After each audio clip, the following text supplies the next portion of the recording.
Hey guys, welcome back sa aking YouTube channel. So ayun guys, nababahala raw itong si Senador Robin Padilla, no, presidente ng PDP, sa kanilang pangangampanya. Ngayong ah, nakakulong ang kanilang chairman ng partido na si dating Pangulong Duterte, no. So makikita natin dito sa post ng News 5, no. So sabi dito,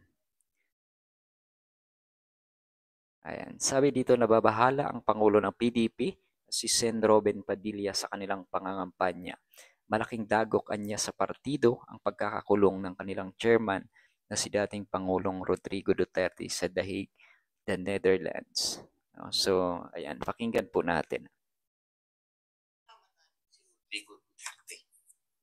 Ngayon, yung aming number one crowd drawer, nakakulong.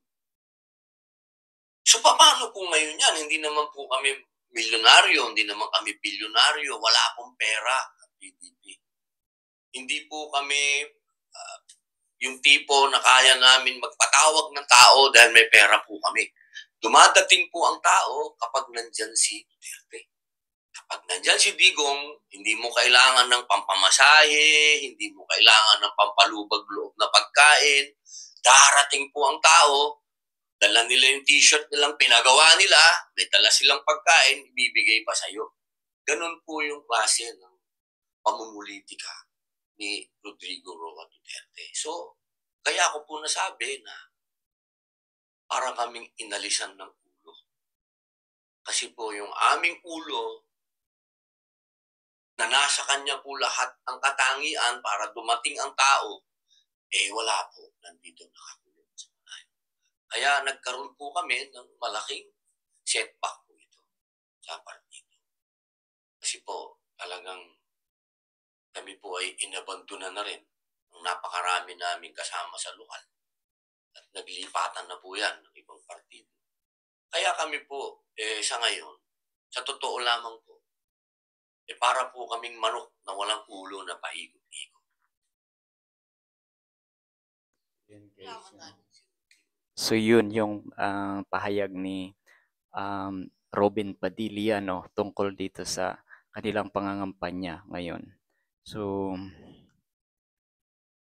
talagang sabi niya inabandon na. So ibig sabihin siguro nga nagising na yung mga kapartido nila, no, sa lokal, no?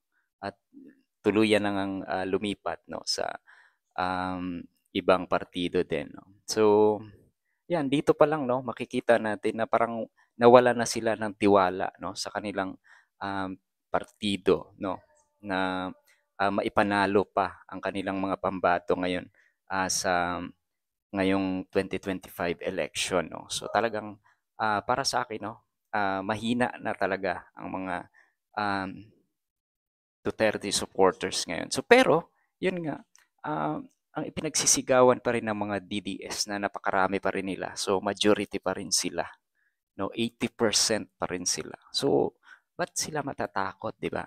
No.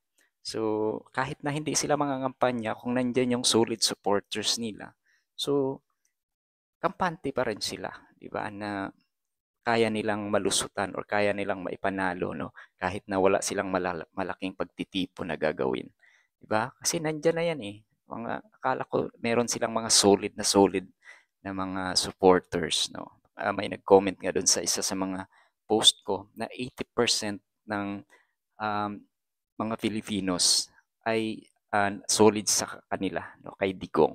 So wala dapat silang ipangamba, 'di ba? So yun, 'di ba? Pero ngayon sa tono ng pananalita nitong si Robin Padilla ay tila ba nawala na sila ng pag-asa, no? Nawalan sila ng lakas, 'di ba? So parang patunay na talagang humina na, no, ang puwersa ng mga DDS, 'di ba? So lalo na ngayon at nakakulong pa rin itong si Digong, 'di ba?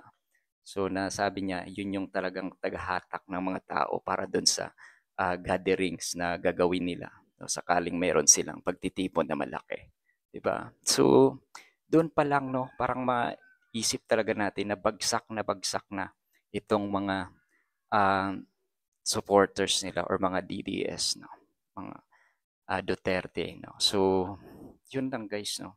Talagang ano, wala ng tsansa, no, para sa akin, no, na makalusot pa itong mga grupo nila. No? So, yun lang guys. Thank you so much for watching. Bye-bye.